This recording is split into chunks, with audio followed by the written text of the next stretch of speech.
Ici Marc Baudouin, bienvenue à cette édition d'Info.tvc du 18 octobre 2024. Encore cette semaine, on a une belle émission à vous proposer. Au menu, on vous présente l'inauguration du relais vélo, un projet pilote qui a été instauré ici à Amqui. La TVC de la Matapédia récidive avec son calendrier pour gagner pour une deuxième année consécutive. Une commune de la France veut commémorer la mémoire d'un soldat canadien originaire de la Matapédia. L'entreprise Projection Immobilière a fait l'acquisition des chalets du lac Matapédia à Valbriand. Je suis allé rencontrer les nouveaux entraîneurs du club de natation Nataqui et l'organisme Rayon de partage en santé mentale nous présente le bilan de la première édition de la course de l'honneur de Centraide. Mais tout d'abord, on vous présente les actualités de la semaine et moi je vous retrouve à la fin de l'émission. Bon visionnement! Voici vos actualités matapédiennes du 18 octobre 2024.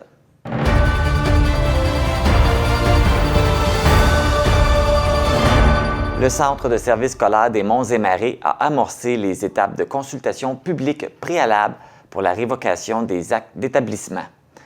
La consultation des conseils d'établissement pour l'école primaire Sainte-Marie et la polyvalente de Sébec aura lieu le lundi 28 octobre à 19h et se déroulera à la polyvalente au 8 rue Quibul.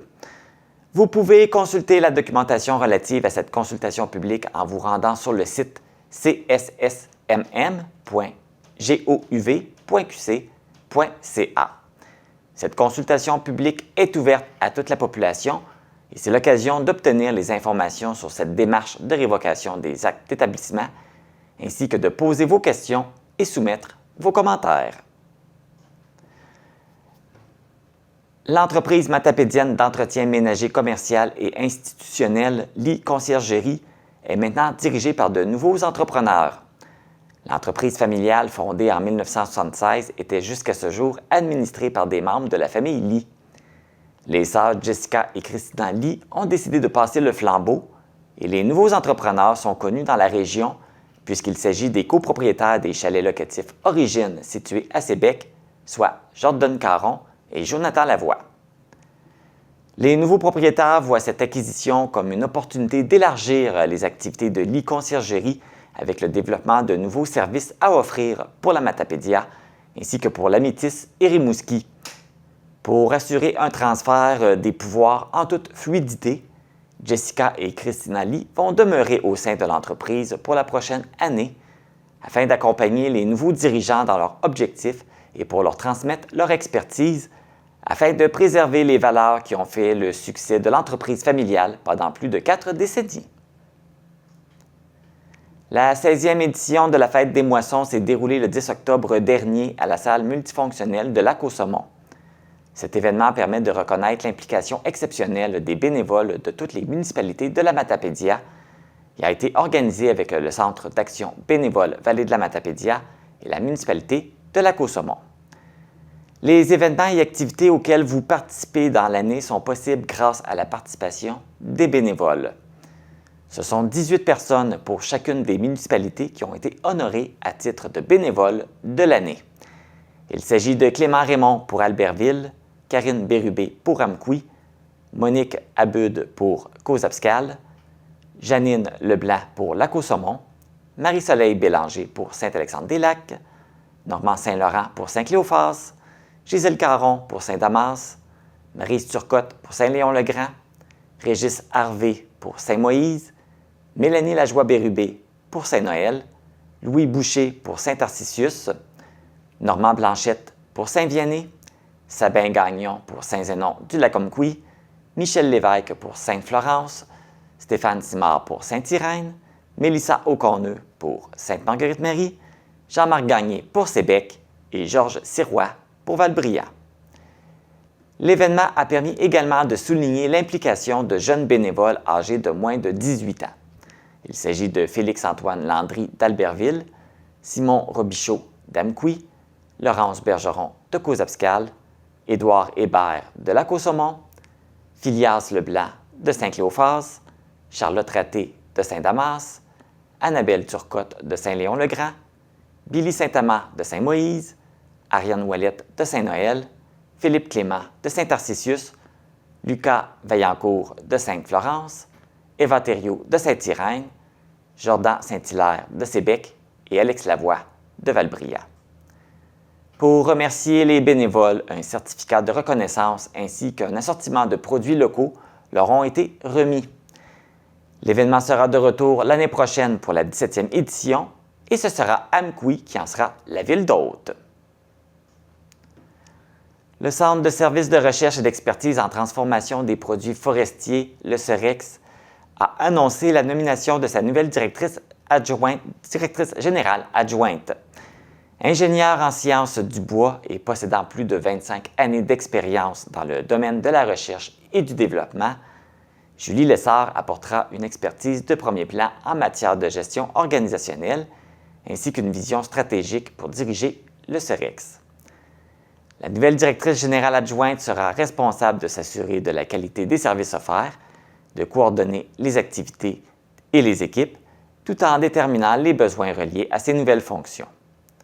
Julie Lessard n'est pas étrangère à l'organisation puisqu'elle a occupé le poste de directrice des services techniques durant 5 ans. Nous lui souhaitons beaucoup de succès dans ses nouvelles fonctions.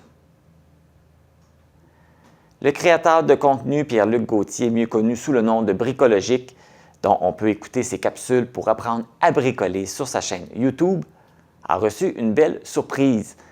Les vidéos de Bricologique sont tellement populaires que sa chaîne YouTube a maintenant atteint le cap des 100 000 abonnés. En raison de ce nombre d'abonnés, Pierre-Luc Gauthier a reçu de YouTube le trophée d'argent. Ce trophée représente un jalon important dans la croissance de la chaîne et est synonyme d'engagement et de dévouement des abonnés. Voici maintenant les actualités régionales.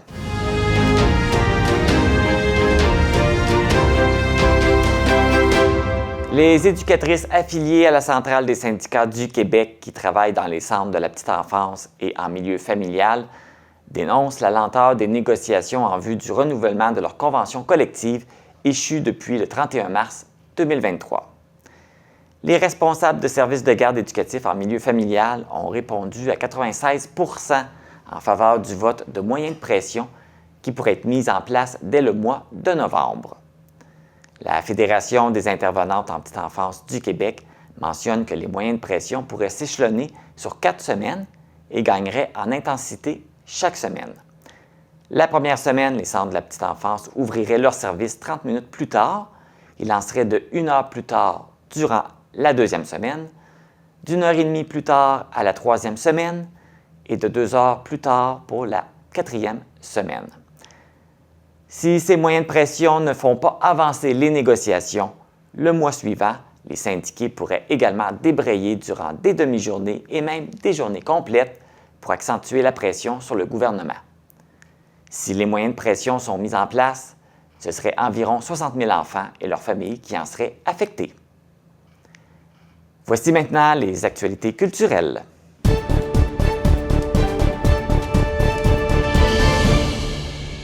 La chorale Les Voix de la Vallée est en préparation pour son concert de Noël. Celui-ci s'intitulera « Noëls anciens, Noël nouveau ». La direction musicale a été confiée à Isabelle Roy et les choristes seront accompagnés au piano par Guillaume Aubertin. Le concert aura lieu le dimanche 8 décembre à 14 h à l'église d'Amqui. Les billets sont présentement en vente auprès des choristes où vous pouvez contacter la présidente de la chorale Les Voix de la Vallée, Carmen Fournier, au 418-631-3198. Lors de la prévente, les billets sont au coût de 22 $. Il sera possible également d'acheter vos billets à la porte le jour du concert au coût de 25 $. Bon spectacle! Voici maintenant les actualités sportives.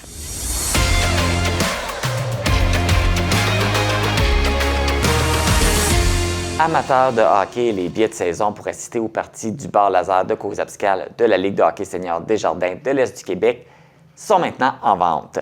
Il y aura 8 parties qui seront jouées à l'Aréna Gérard Duchesne de Coxabscal. Les billets pour assister à ces parties sont au coût de 80 $ et peuvent être achetés auprès des joueurs ou directement à l'Aréna. En plus d'assister à la partie, les spectateurs auront droit à des nouveautés pour cette nouvelle saison, soit entre autres des concours durant les entractes, des bières et des poutines à gagner à chacune des parties, ainsi que des soirées thématiques. Rappelons que la première partie de la saison du bar laser aura lieu le dimanche 2 novembre à 20h, alors que l'équipe matapédienne rendra visite au bois BSL de Montjoly. C'est ce qui complète les actualités du 18 octobre 2024.